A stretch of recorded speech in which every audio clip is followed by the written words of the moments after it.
Cooker விசில மறந்து உணவு வீணாகி போச்சா?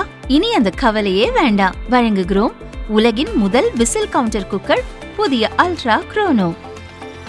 அல்ட்ரா என்றால் ஆரோக்கியம். Lion Arabian dates. இப்போ அது லயன் லயனா டே. இது தரும் ஆரோக்கியம் இயற்கையானது. லயன் லயனா பிரீமியம் டேட்ஸ். எந்த சமையலும் ருசி தேடும் ரகசியம். 20 ரூபாய். தமிழகத்தில் நடந்து முடிந்த சட்டசபை தேர்தலில் அதிமுக தலைமையிலான கூட்டணியில் தினகரன் தலைமையிலான அமமுக இடம்பெற்றது. 11 தொகுதிகளில் போட்டியிட்ட அக்கட்சி ஒரே ஒரு இடத்தில் மட்டுமே வெற்றி பெற்றது. திருவாரூர் மாவட்டம் மன்னார்குடி சட்டசபை தொகுதியில் அக்கட்சி சார்பில் போட்டியிட்ட காமராஜ் வெற்றி பெற்றார்.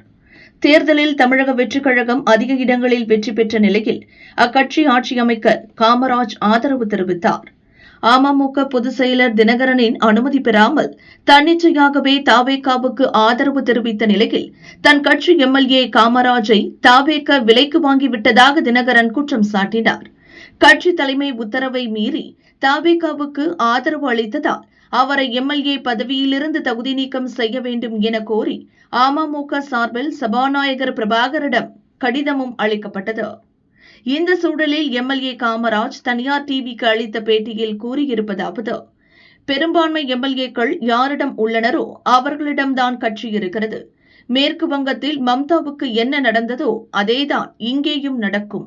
அதை சபாநாயகரே அறிவிப்பார். விரைவில் அமமுக பொதுக்குழுவை கூட்டி என்னிடம்தான் கட்சி இருக்கிறது என்பதை நிரூபிப்பேன்.